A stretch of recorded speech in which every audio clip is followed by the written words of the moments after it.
12 वर्ष तक एक पल के लिए रुदन नहीं रुका, 12 वर्ष तक पलक नहीं झपकी। हा कृष्ण आर्तनाद गंभीरा मंदिर में महाप्रभु चैतन्य देव का। जब सब सो रहे होते तो उस समय गूंजती महाप्रभु चैतन्य देव की अमृतमयी आर्त पुकार, कहां प्राणनाथ तुम कहां हो। हे मनोहर वंशी की तान से प्रेमियों के हृदय को शीतलता प्रदान करने वाले वंशीधर मुरली मनोहर कहां हो। हे ब्रजेंद्र नंदन कहां हो। आए क्या करूं, किससे कहूं, मेरा हृदय फटा जा रहा है, मैं कैसे अपने प्राणनाथ से मिलूं। कौन है जिससे मैं अपनी बात कहूं और वो मेरा दुख समझ सके। हा प्राणनाथ, हा कृष्ण, हा मुरली मनोहर, ऐसे महाप्रभु पुकारते रहते। पीछे चर्चा हुई थी, तीनों दरवाजे बंद हैं, परिकर सावधान रहते, पर देखा महाप्रभु अंदर गंभीरा मंदिर में नहीं। अब खोज शुरू हुई, सब जैसे बिना प्राण के व्याकुल हो जाते, शरीर शून्य होने लगता है, ऐसे ही सब भक्तों के प्राण महाप्रभु चैतन्य देव गंभीरा मंदिर में है नहीं, सब व्याकुल हो गए। कोई इधर ढूंढ रहा है, रात्रि का समय मशाल लिए हुए। पीछे चर्चा हुई, फिर देखा कि बड़ी बड़ी सुंदर गौएं, तेलंगु गौएं घेरे हुए हैं और महाप्रभु मूर्छावस्था में पड़े हुए हैं। सब भक्तजन वहां नजदीक गए तो देखा पेटेर भीतर हस्तपाद कुर्मेर आकार, मुखे फेल पुलकांग नेत्रे अश्रुधार। प्रेमी परिकर आसपास गौएं घेरी हुई हैं, सब वहां पहुंचे, देखा बड़ा आश्चर्यमय स्वरूप महाप्रभु चैतन्य देव का। ऐसा स्वरूप देख के सब विकल हो रहे हैं। कैसा स्वरूप है, हाथ पैर ऐसा लग रहा है पेट में धस गए हैं, ऐसे शरीर में लगता है बिल्कुल रक्त का संचार ही नहीं हो रहा, बिल्कुल जड़वत, और अंदर आनंद की विकलता है। और चौद के चारों तरफ गौएं घेरे हुए हैं, गौओं को भक्तजन हटाते हैं, पर उनको इतना सुख मिल रहा है महाप्रभु के श्रीअंग का जो गंध लेने से और चाटने से, क्यों हटाने पर भी बार बार आती है, महाप्रभु को सूंघती है और महान सौभाग्य, महान आनंद का अनुभव कर रहे हैं। जिह्वा से दुलार करके महाप्रभु के श्रीअंगों को चाटती है। बलिहारी है इन गौओं की, जो ऐसी महाप्रेम दशा में महाप्रभु के श्री अंगों का स्पर्श प्राप्त कर रही है। जब देखा कि बिल्कुल बाहर से बेशुद्ध मूर्छावस्था, ऐसा लगता है चेतना ही नहीं रह गई, तो भक्तों को कई बार ऐसी दशा में यह अनुभव है कि कैसे चेतना प्राप्त होती है। अब सुंदर मृदंग, करताल, मंजीर की ध्वनि गूंज उठी, हरि बोल और महामहिमा में नाम का कीर्तन, उन्मत्त होकर कीर्तन कर रहे महाप्रभु को कुछ कुछ थोड़ी सी शरीर में चेतना सी लगी। उसी अवस्था में भक्तजन उठा कर ले गए। अब वो महाप्रभु जब वहां थोड़ा अर्धबाह्य अवस्था में आए, फिर वही क्रंदन शुरू, जोर जोर से फिर रो रो के पुकार, हाय हाय यहां मुझे कौन ले आया, वो मेरा मनमोहन श्याम सुंदर कहां चला गया। मैं तो उसकी मधुर मुरली धुनी सुन रहा, कितनी सुंदर तान थी मुरली की, कितनी सुंदर सुंदर गोपियों के बीच में वो कैसी मनोहर मुरली बजा रहा था। मुझे यहाँ कौन ले आया, मुझे उनसे कौन दूर कर दिया, प्रलाप कर रहे हैं। श्याम ने अपने संकेत के समय वो मनोहारिणी मुरली बजाई। उस मुरली रो में ऐसा आकर्षण था कि समस्त गोपियों के पांचों इंद्रियां पूर्ण रूप से उनमें आसक्त थी। और साथ में श्री किशोरी जी भी थी। कहां गई किशोरी जी, कहां गई, कहां गए श्री कृष्ण, वो कहां गई गोपियां। आहा कितना सुंदर कदम्ब कुंज, कितनी सुंदर ललित त्रिभंगी मनोहर मूर्ति श्री लालजू की, कैसा सुंदर राग रंग, ये सब मुझे कहां ले आए, ऐसे विकल हो रहे हैं। मैं तो अधरामृत पान करने वाला ही था, कितना सुंदर सौभाग्य था, ये मुझे वहां से कौन ले आया। बड़ी करुणा, बड़ी मधुरिमा, फिर विकल हो गए। हा कृष्ण, हा श्याम सुंदर। महाप्रभु के एक एक वचन में मादकता, मोहकता, प्रवीणता, पटुता, प्रगल्भता, परवस्ता, ये सब प्रेम की महामहिमामय स्थितियां प्रकाशित हो रही वाणी से।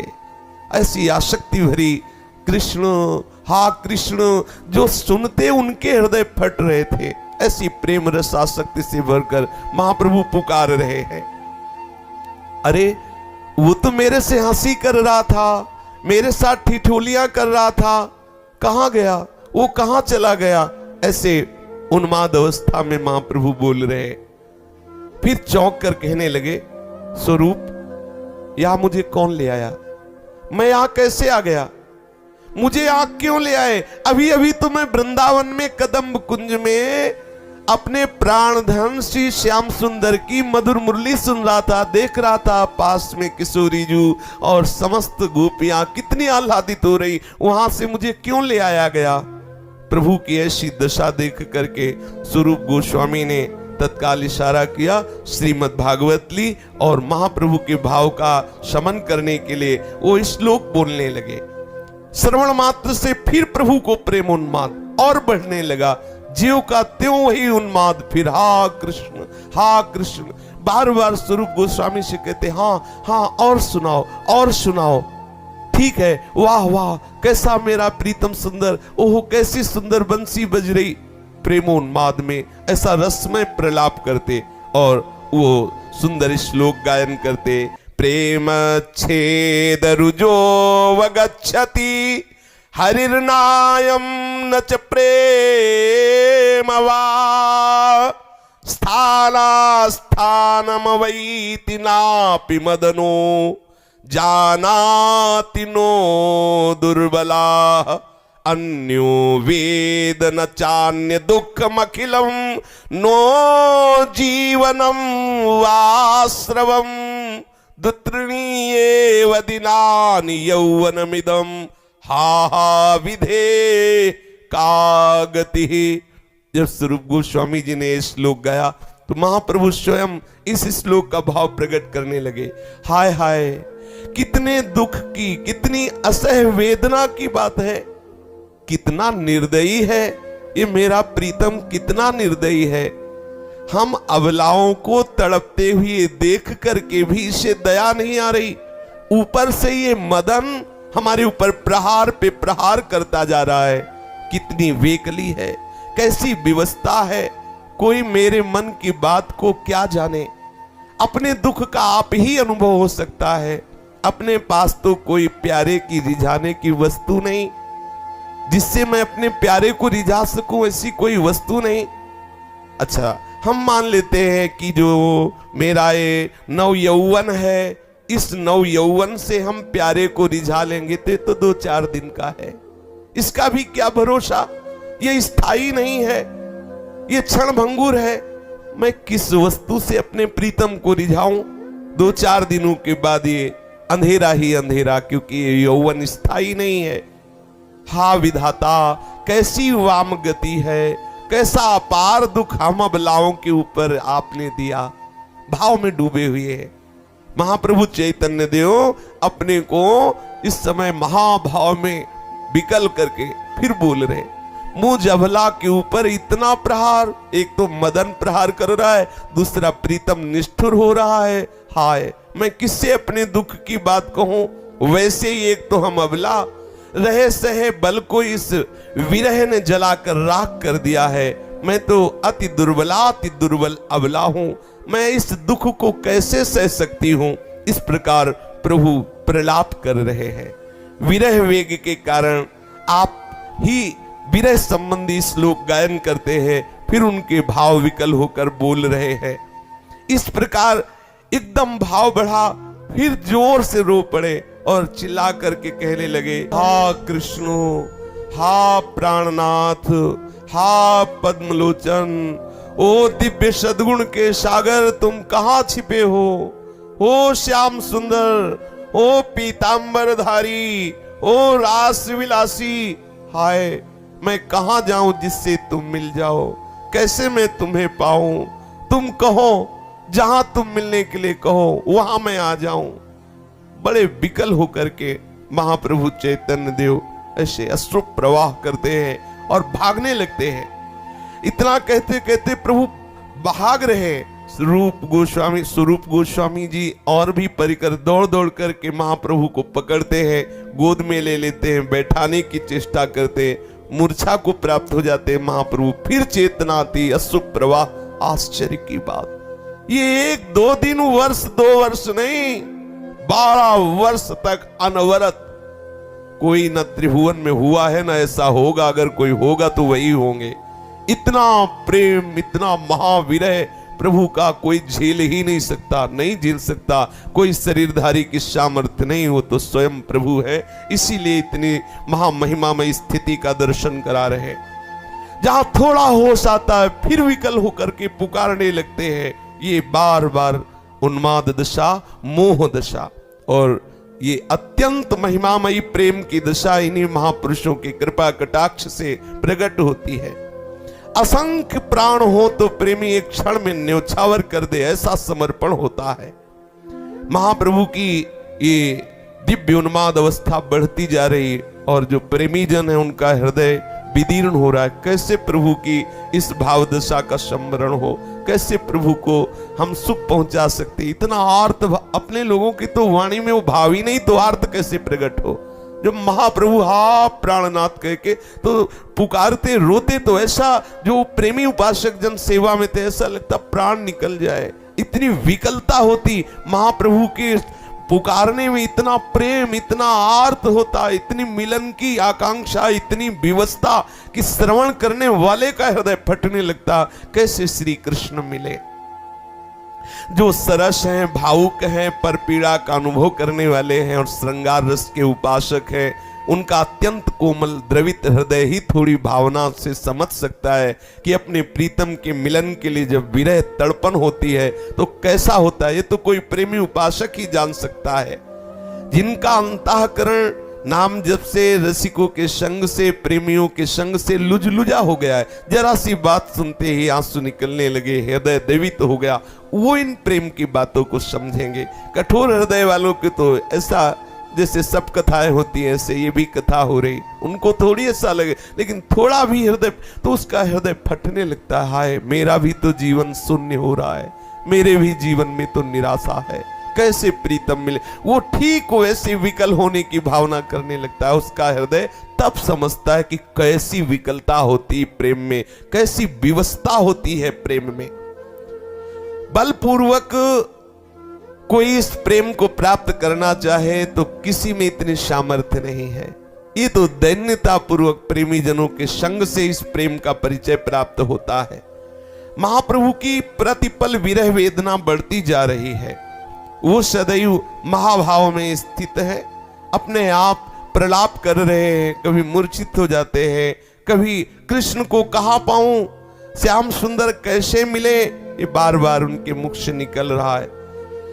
दिन रात एक ही बात, बस कैसे पाऊं, कैसे मिलूं, कहां जाऊं, बस विकल हो रहे हैं। हाँ हे सखी, कोई मिला दे मुझे, श्याम सुंदर से मिला दे। वो कहां है नंद कुल का प्रकाश करने वाला चंद्रमा। महाप्रभु आर्त भाव में पुकार, हे सखी कोई मुझे श्याम सुंदर से मिला दे। कहां है वो नंद कुल का प्रकाशक चंद्रमा। अरे वो मयूर मुकुट धारण करने वाला कहां गया, वो बनमाली कैसे मिलेगा, कहां मिलेगा। विकल होके पुकारने लगते। मुरली की मंद मन मनोहर धुनी सुनाने वाला, वो मेरा मुरली मनोहर कब मिलेगा, कहां मिलेगा, कैसे मिलेगा। सखी वो इंद्र नीलमणि के समान कमनीय कांतिमान प्यारा कहां मिलेगा। वो रासमंडल में थिरक थिरक कर नृत्य करने वाला वो रासेश्वर नटराज कहां मिलेगा। सखी हमारे जीवन की एकमात्र इस व्याधि का निवारण तो एकमात्र औषधि स्वरूप वो छलिया श्याम सुंदर है, कहां मिलेगा। हमारे प्राणों से भी प्यारा वो सुहृद किस देश में चला गया है। हमारी अमूल्य निधि को कौन लूट ले गया। हा विधाता, तुझे बार बार धिक्कार है जो मेरे प्रीतम को मेरे से दूर किया। अब ऐसे प्रभु विलाप करते रहते। अर्धरात्रि व्यतीत होने पर नियमानुसार स्वरूप गोस्वामी जी प्रभु को गंभीरा के भीतर सुलाए। रोज ऐसा ही नियम था, अर्धरात्रि तक तो सब जगते रहते, फिर होता कि क्रमशः एक दो विश्राम कर लो, जिससे महाप्रभु की सेवा में फिर जो है वो विश्राम कर ले। ऐसे क्रम से राय रामानंद जी अपने घर चले आए। महाप्रभु उसी प्रकार जोरों से चिल्ला चिल्ला करके नाम ले लेकर कीर्तन करते, बस पुकारते। अब आप विचार करो, 12 वर्ष तक ऐसे ही अनवरत पुकारना, अनवरत, एक क्षण के लिए भी कभी या तो मूर्छा और या तो आर्त भाव से पुकार, अश्रु प्रवाह बाहर की सुधि ही नहीं है।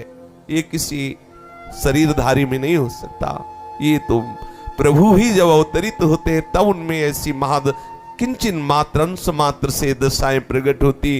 पूर्ण दशा महाप्रभु के जीवन में देखी गई। जब प्रभु जोर जोर से अर्धरात्रि का एकांत असर होता तो रात्रि और काटने को दौड़ती, प्रीतम के बिना और चिल्ला चिल्ला करके और रोने लगते। प्रभु की तो वेदना पराकाष्ठा को पहुंचे, प्राण छटपटाते, वाणी में सामर्थ्य नहीं कि उस दशा का वर्णन कर सके। ऐसा लगता कि एक एक अंग तड़प रहा है श्री कृष्ण के आलिंगन के लिए। मुख ऐसे ऊपर करते मानो चुंबन करने के लिए अधर तड़प रहे हैं। ओष्ठ किसी के मधुमय प्रेम में शीतलतापूर्ण अधरामृत का पान करने के लिए कंपायमान हो रहे। महाप्रभु अपने आवेश को रोकने में एकदम असमर्थ। अब ऐसी प्रायः ऐसी बार जहां असावधान हो जाते या बेसुध हो जाते परिकर के, तो ऐसी कोई घटना कर लेते महाप्रभु। वो जोरों से चिल्लाते हुए रोने लगे और अपने श्रीमुख को फिर दीवार में घसने लगे। ये देखो ऐसी उन्माद दशा। दीवार की रगड़ से रक्त बह चला, गला रुंधा हुआ, श्वास भी निकलना मुश्किल हो रहा है, कंठ से घर घर शब्द होने लगा और रक्त इतना बहने लगा कि महाप्रभु के जो सन्यासी रक्त वर्ण के वस्त्र वो सब भींजने लगे। वो बार बार ऐसे अपने मुखमंडल को दीवार में घस रहे, लंबी लंबी सांस ले रहे, गो गो ऐसा घुरघुराहट का शब्द हो रहा है। आहा, गो गो शब्द, कंठ अवरुद्ध है, शब्द नहीं निकल रहा, क्या बोल रहे हैं सुनाई नहीं दे रहा। गो गो शब्द उच्चारण हो रहा है और इतनी विकलता बड़ी कि माथा रगड़ रहे हैं महाप्रभु। तो इस महान विरह की दशा में मुख, कपोल, नाक ये सभी रगड़ दिए। कपोल रगड़ रगड़ के, नाक रगड़ रगड़ के, मस्तक रगड़ रगड़, रक्त की धार बह रही है, शरीर भींज रहा है खून से और वस्त्र भींज रहा है। ऐसी अद्भुत प्रेम की दशा। प्रभु जोर जोर से घू घू शब्द कर, जब स्वरूप गोस्वामी ने सुना एकदम चेतना आई, बाहर वृत्ति गई तो देखा अरे ये तो खून ही खून। महाप्रभु आश्चर्यचकित हो गए। महाप्रभु अपने मुख को दीवार में घसे जा रहे, अश्रु प्रवाह, उधर रक्त प्रवाह, वो नीचे रुधिर बह रहा है, गेरुए रंग के वस्त्र रक्त में सराबोर हो रहे, दोनों आंखें चढ़ी हुई, जोर जोर से मुख को रगड़ रहे, नाक छिल गई, कपोल छिल गए, मस्तक छिल गए। ऐसे से ही नाम के एक जीव के रोम होते ना एकदम खड़े, ऐसे महाप्रभु के एक एक रोम को वैसे एकदम खड़े प्रेम में। और संपूर्ण अंग में देखो तो रोम एकदम सीधे खड़े हुए, मुख से रक्त की धार बह रही, दांत कड़कड़ कड़कड़ कर रहे हैं, कभी अंग फूल जाते हैं, कभी एकदम क्षीण हो जाते हैं। स्वरूप गोस्वामी दौड़ करके महाप्रभु को ऐसे पकड़ लिया। महाप्रभु को ज्ञान ही नहीं है बाहर का। स्वरूप गोस्वामी दुख चित्त होकर के प्रभु से कह रहे, हाय प्रभु ये आपने क्या कर लिया, प्रभु आप ऐसा क्यों कर रहे हैं, मुख क्यों घस रहे हैं। महाप्रभु रो के कहने लगे, क्या करूं स्वरूप, मेरे श्याम सुंदर नहीं मिल रहे, मैं क्या करूं, एकदम मैं पागल हो गया हूं, मैं उनके बिना जी नहीं सकता, मैं क्या। स्वरूप गोस्वामी के भी अश्रु चल रहे और स्वरूप ये रात्रि मुझे बहुत दुखदाई हो जाती है, प्रीतम के बिना ये रात्रि मुझे काटने की दौड़ती, मुझे बहुत विकलता हो, मेरी वेदना ऐसी बढ़ रही है कि अब मेरी सुध नहीं कि मैं क्या कर रहा हूं, क्या करना चाहिए, क्या नहीं करना चाहिए। तो प्रभु आप मुख क्यों रगड़ रहे थे, क्या करूं, दरवाजा मिल ही नहीं रहता, तुम दरवाजा बना रहा था। महाप्रभु ऐसे अंधेरे में दरवाजा नहीं मिल रहा था, इसलिए दीवार में मैं घस घस के अपना मुख दरवाजा बना रहा था। अगर दरवाजा बन जाता तो सामने प्रीतम थे ना, उनसे मिल लेता। स्वरूप दामोदर को बड़ी चिंता हुई। महाप्रभु की दशा देख के अब तो किसी भी जो निज परिकर श्रीअंग से भी थे, अब तो किसी को चैन नहीं कि अब तो एक क्षण के लिए छोड़ा तो कोई न कोई घटना घट जाएगी। उनमें से एक शंकर जी नाम के भक्त थे। उन्होंने कहा कि एक उपाय है, अब रात्रि में महाप्रभु जब भी लेटेंगे तो उनके चरण हम छाती में लेके, अगर वो जरा भी हिलेंगे तो मुझे पता चल जाएगा। अब इनको हमें बिल्कुल स्वतंत्र एक क्षण के लिए भी नहीं छोड़ना है। अगर रात्रि में लेटे हुए हैं, मूर्छावस्था में भी हैं, तो हम अपनी छाती में इनके चरण रख के, मतलब जैसे तकिया रखी जाती है ऐसे मैं लेट जाऊंगा, इनके चरण अपने छाती पे रखूंगा। ये जरा भी हलचल करेंगे, हिलेंगे तो मैं जग जाऊंगा, जिससे ऐसी घटना नहीं कर सकते। अपने शरीर को, अपने श्रीअंग को जो कष्ट दे रहे हैं, ऐसा नहीं होने दूंगा, मैं इनको रोक लूंगा। मेरी आप सबसे प्रार्थना है कि मुझे ये सौभाग्य दे। प्रभु ने उनके ऊपर ऐसा कृपा प्रसाद किया कि जब प्रभु मूर्छावस्था में शयन में होते तो यद्यपि नींद का तो कहीं नाम ही नहीं था, तो इनको तकिया की तरह चरण रखने का सौभाग्य मिलने लगा। प्रभु के चरणों में ऐसे लेट जा, कितना हो भाग्य।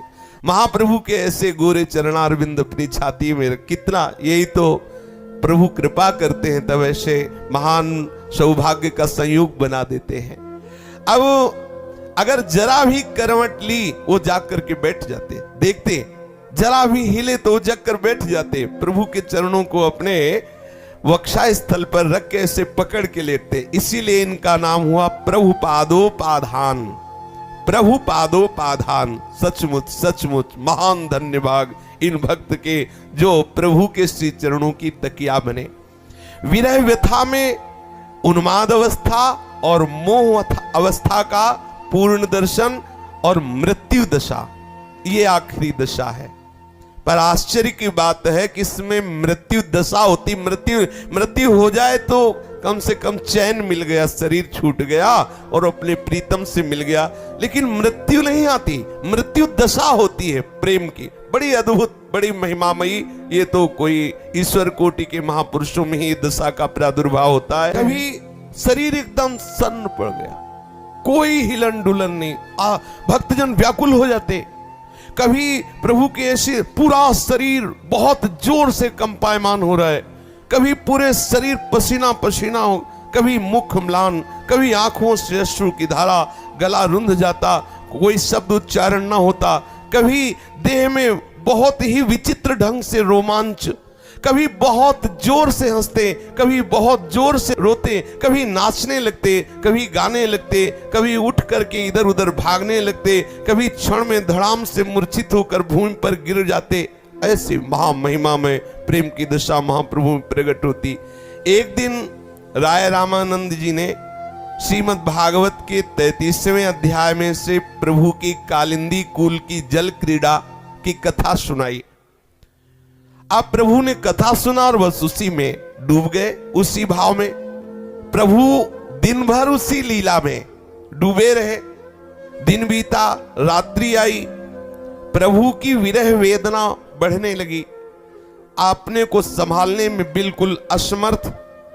पता नहीं इतनी सावधानी रहने पर निज अंग सेवियों की कैसे उनकी दृष्टि से प्रभु बच गए। प्रभु सबकी दृष्टि से बच करके निकल भागे, और इतनी सावधानी रहती कि कभी एक क्षण के लिए भी कोई असावधान न रहता। पर आज पता नहीं क्या हुआ कि कोई जान ही नहीं पाया कि प्रभु कब निकल गए। समुद्र के किनारे गए, आई टोटा की ओर चले गए। वहां विशाल सागर की नीली नीली तरंगे उठ करके उनके हृदय को और विकल कर रही थी।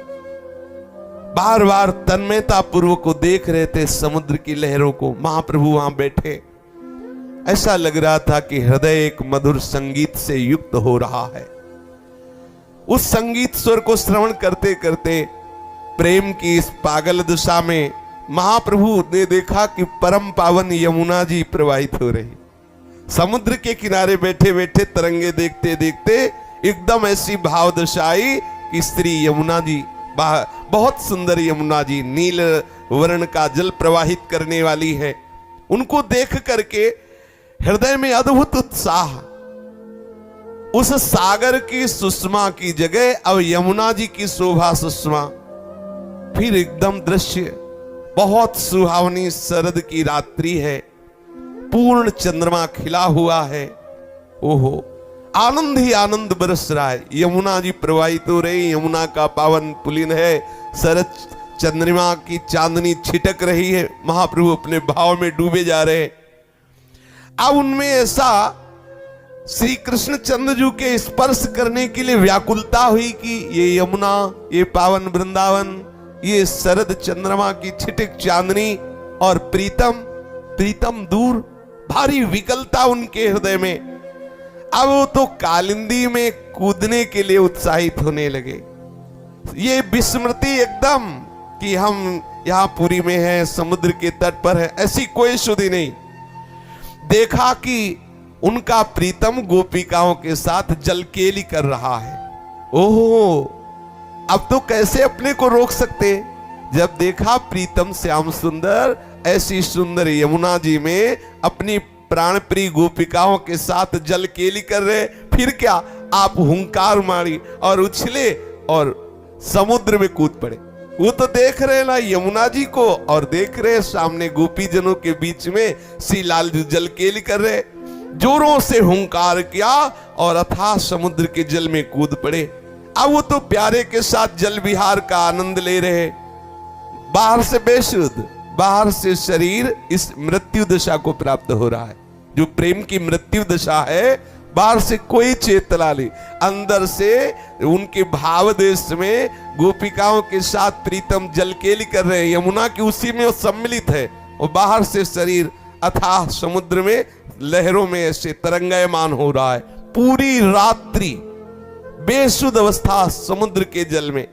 इधर प्रभु को वहां न देखकर भक्तों को बड़ा विकलता हुई, सब खोजने के लिए दौड़ रहे। स्वरूप गोस्वामी, गोविंद, जगदानंद, वक्रेश्वर, रघुनाथ दास और वो शंकर जी जो प्रभु के चरणों को अपने हृदय में रख के सोते, सब व्याकुल हैं और कोई भी नहीं जान पाया कि प्रभु कब निकल गए।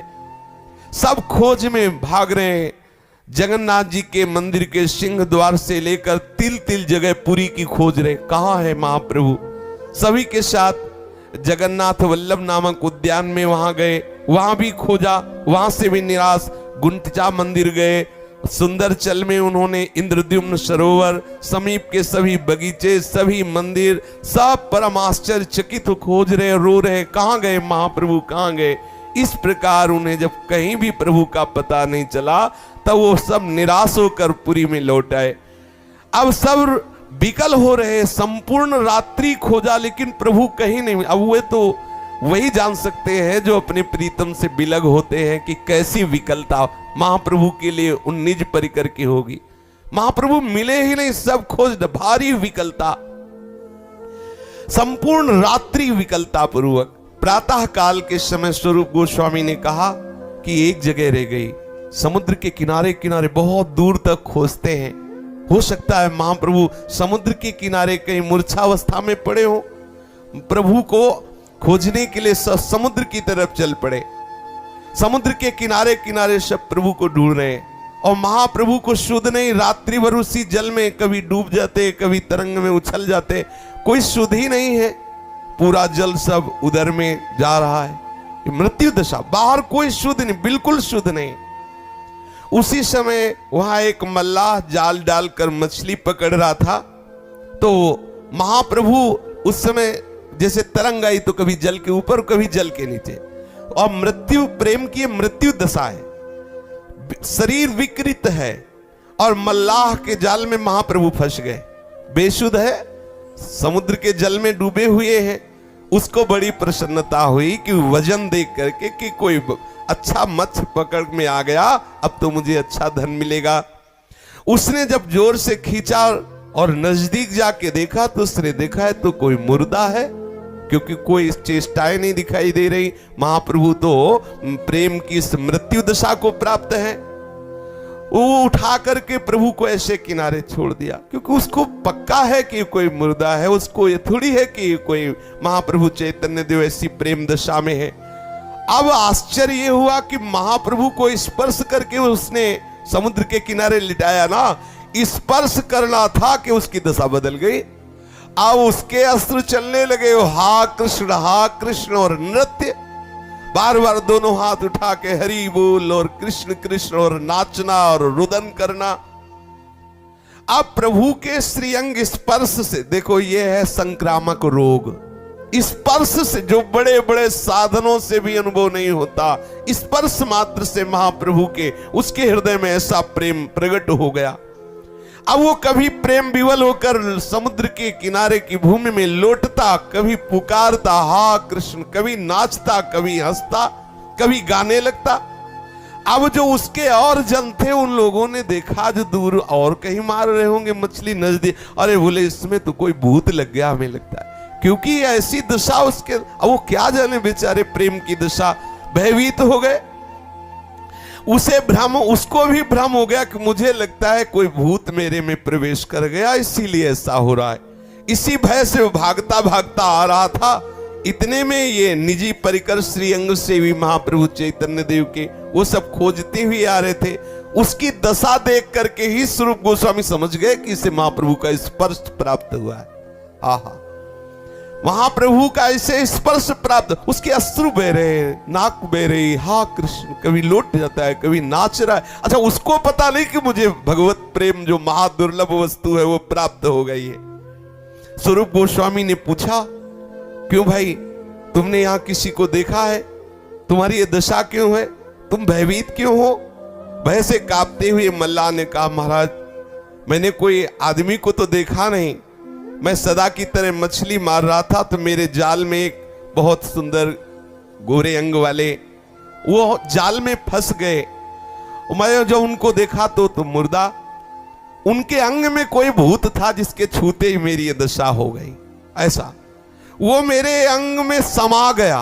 जब मैंने उस मुर्दे को छुआ तो मेरे अंग में वो भूत समा गया। अब वही भूत मुझे रुलाता है, वही कभी हंसाता है, कभी नचाता है, कभी भूमि में पटक देता है, कभी मैं कृष्ण कृष्ण बोलता हूं। अब मैं जा रहा हूं कोई अच्छे भूत उतराने वाले के पास कि मुझे इस भूत से मुक्त कर दे। आप लोग इधर मत जाइए, नहीं भूत आपको भी चढ़ जाएगा। वो बड़ा भयंकर है। मैंने ऐसा विचित्र मृत्यु को प्राप्त हुआ कोई ऐसा आज तक मुर्दा नहीं देखा। स्वरूप गोस्वामी जी समझ गए कि महाप्रभु प्रेम की ऐसी मृत्यु दशा को प्राप्त हो रहे हैं और ये महाप्रभु के ही स्पर्श से इसमें आया है। महाप्रभु की उस समय जो झांकी थी, स्वरूप गोस्वामी जी ने उस मल्लाह से कहा कि कैसा रूप था, तुमने देखा? बोले हाँ देखा भी, छुआ भी, ये जो हमारे ऊपर भूत चढ़ा है उनके स्पर्श से ही है, पर ऐसा मैंने कभी मनुष्य नहीं देखा जैसा उनको देखा। जाल डालते समय वो फंसकर जाल में आ गए। मैंने समझा कोई बड़ा मत्स्य है। जब मैंने देखा कि ये तो मुर्दा है तो मेरे मन में भय हुआ। जाल से निकालते समय उनके अंग से मेरे अंग का स्पर्श हो गया। स्पर्श होते ही वो भूत मेरे शरीर में प्रवेश कर गया। अब तो मेरे शरीर में कपकपी पैदा हो गई, नेत्रों से जल बहने लगा, मेरी वाणी गदगद हो गई। या तो वो कोई ब्रह्म दैत्य है या कोई भूत है जो मेरे पे सवार हो गया है। मैं ठीक ठीक नहीं कह सकता। ओ दर्शन मात्र से ही मेरी ये दशा हो गई। तुम भी उधर मत जाना, क्योंकि दर्शन मात्र से ये प्रेत चढ़ जाता है। बिल्कुल ठीक कह रहा है। ऐसे महापुरुषों के दर्शन मात्र से पावत ही, ध्रुवदास जी ने लिखा है, पावत ही तिनको दरस उपजय भजनानंद, बिन ही श्रम छुट जाए सब जे माया के फंद। बिना किसी साधना के महाप्रेम रस का अनुभव दर्शन मात्र से, स्पर्श मात्र से। और वो वर्णन करता है कि शरीर इस 5-7 हाथ लंबा, प्रेम की ऐसी दशा में 5-7 हाथ लंबा दिखाई दिया। एक एक हाथ पांव 3-3 हाथ लंबे, ऐसे लंबे, मतलब अस्थि ऐसे छूट गई है केवल त्वचा से ढके हुए, ऐसे 3-3 हाथ लंबे। और हड्डियों की संधियां सब खुल गई है, शरीर के ऊपर का चर्म लुजुर लुजुर हो रहा है। और उसको देखकर कोई भी भयभीत हो सकता है। उनके प्राण नहीं रह गए, विचित्र नेत्र चढ़े हुए हैं, अचेत अवस्था है। मल्लाह के मुख से सुनकर स्वरूप गोस्वामी समझ गए कि महाप्रभु ही है। उनके अंग के स्पर्श से इसकी प्रेम दशा हो जागृत हो गई है। भय के कारण इसे पता नहीं कि ये प्रेम है, उससे वो भूत समझ रहा है। ये सोचकर कहने लगे, तुम ओझा के पास क्यों जाते हो? हम बहुत अच्छी ओझाई जानते हैं, भूत उतारना हम जानते हैं। कैसा भी भूत क्यों ना हो, हमने जहां मंत्र पढ़ा नहीं, बस वो उसी क्षण भूत भाग जाता है, वो फिर दोबारा नहीं चढ़ता है, फिर वो उस क्षण भर नहीं ठहरता। ऐसा कहकर स्वरूप गोस्वामी ने झूठ मूठ उसको ऐसे ही दिखाया कि मैं भूत झाड़ लेता हूं, जिससे उसका स्वस्थ चित्त हो जाए। उसको भ्रम हो गया कि मुझे भूत, उसके मस्तक पे हाथ रखा, ऐसे भगवान नाम अंदर ही अंदर उच्चारण किया और कहा मुझे इस मंत्र की बहुत सिद्धि है कि भूत रह नहीं जाता है। और उसके गाल पर 3 तमाचे मारे, क्योंकि तभी तो सही माले में उसकी चेतना जागृत होगी। मस्तक पर ऐसे छुआ, भगवान नाम स्मरण किया और 3 थप्पड़ उसके तमाचे मारे। अब भूत तो था नहीं, अब इनके स्पर्श से उसे चेतना जागृत हुई तो ये भ्रम चला गया कि भूत। उसने कहा हाँ हाँ चला गया। जब 3 थप्पड़ पड़े, चेतना जागृत हुई, इसने कहा, तब गोस्वामी जी ने कहा कि तुम जिसे भूत समझ रहे हो, भूत नहीं, ये तो अनंत जन्मों की साधनाओं से भी न मिलने वाला प्रेम है। ये तो महाप्रभु चैतन्य देव के स्पर्श से तुम्हें ये दुर्लभ प्रेम प्राप्त हुआ है। तुम ऐसी भावना मत करो कि तुम्हें कोई भूत स्पर्श कर लिया है। और जिनको तुमने देखा वो महाप्रभु गौरांग देव चैतन्य देव हैं। प्रेम की मृत्यु दशा का उनके हृदय में आवेश हो गया है। हम सब उन्हीं की खोज कर रहे हैं।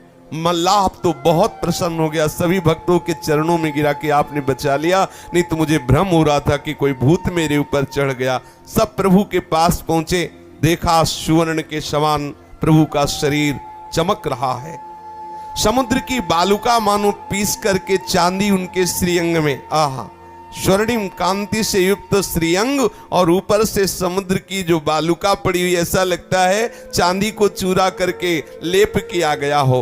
आंखें ऊपर को चढ़ी हुई, पेट फूला हुआ, मुख से झाग निकल रही, बिना किसी प्रकार की चेष्टा किए हुए उनका शरीर गीली बालुका में सना हुआ निश्चेष्ट पड़ा है। सभी अश्रु प्रवाह करते हुए भक्तजन घेर कर बैठ गए महाप्रभु को।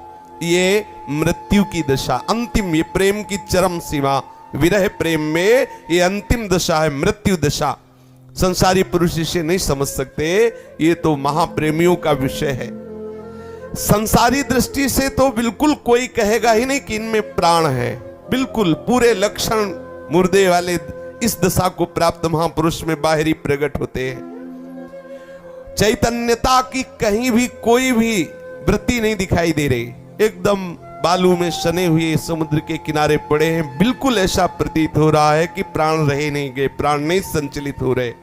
किंतु रागानुगामी भक्तजन जानते हैं कि प्रेम की एक ऐसी दशा होती है विरहिणी के हृदय में, इसे मृत्यु की दशा कहते हैं, प्रेम की अंतिम दशा है।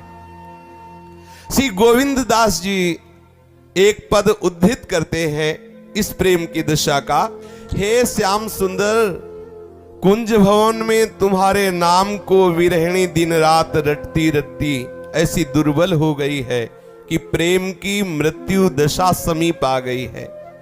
कुंज कुटीर से उसे बाहर कर लिया गया है।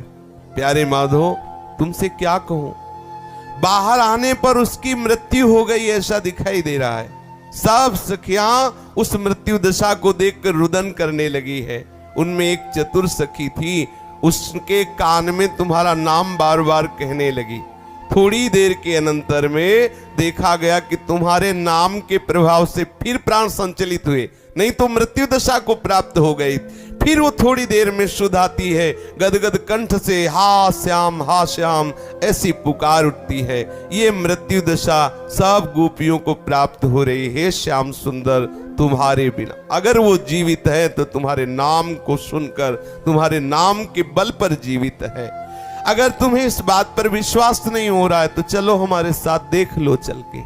ये प्रेम की दशा महाप्रभु चैतन्य देव में प्रत्यक्ष समस्त भक्तों के मध्य में दिखाई। महाप्रभु के सिवा किसी और की सामर्थ्य नहीं ऐसी दशा का दर्शन करा सके, क्योंकि किंचन मात्र अंश मात्र में दशाएं प्रकट होती है। आप सभी भक्तों ने जोर जोर से नाम कीर्तन प्रारंभ किया, बिल्कुल चेतनाहीन, बिल्कुल मतलब किसी भी तरह की कोई चेतना नजर नहीं आ रही। अगर प्रेमी जन ना हो तो सबको यही विश्वास हो जाएगा कि शरीर पूरा हो गया है। जे ही कीर्तन हुआ काफी देर तो हुंकार करते हुए महाप्रभु के शरीर में एकदम चेतना जागृत हुई। जैसे बताया कि कुंज भवन में वो गोपी विकल है, थोड़ी देर में मृत्यु दशा प्राप्त हुई, सबको लगा पधार गई, कुंज भवन से बाहर लाए। फिर जब श्याम नाम का उसके कान में जोर जोर से गान किया गया, फिर उसमें चेतना आई। ठीक यही दशा महाप्रभु चैतन्य देव, जे ही खूब जोर जोर से कीर्तन हुआ, कीर्तन के प्रभाव से पुनः प्राण, ऐसा लगा प्राण संचलित हो गए, हुंकार के साथ महाप्रभु में चेतना आई। अब वो महाप्रभु वर्णन करते हैं, अरे मुझे यहां क्यों बुला लिया, मैं तो समस्त सखियों के साथ यमुना जी के सुंदर शीतल जल में अपने प्राण प्रीतम श्याम सुंदर के साथ जल केली कर रही थी। ओहो, कभी मैं उनको भिगो रही थी, कभी वो मेरे ऊपर जल छिड़क रहे थे। ये क्या हुआ, तुम लोग मुझे यहां क्यों ले आए? ये देखो, बाहर से दिखाई दे रहा है मृत्यु दशा और अंदर से कहां डूबे हुए। बाहर से सुनने वालों को लगेगा ऐसी भी भयंकर दशा, अरे जो बड़े बड़े योगियों के ध्यान में नहीं आते, उन प्रभु के साथ जल केली कर रहे हैं, उन प्रभु के साथ महाआनंद में लीला में डूबे हुए हैं। बाहर से शरीर की ये दशाएं दिखाई देती है। तो जब प्रेम का प्रतिक्षण वर्धमान स्वरूप प्रकाशित होता है तो ये प्रेम की दशाएं प्रकट होती।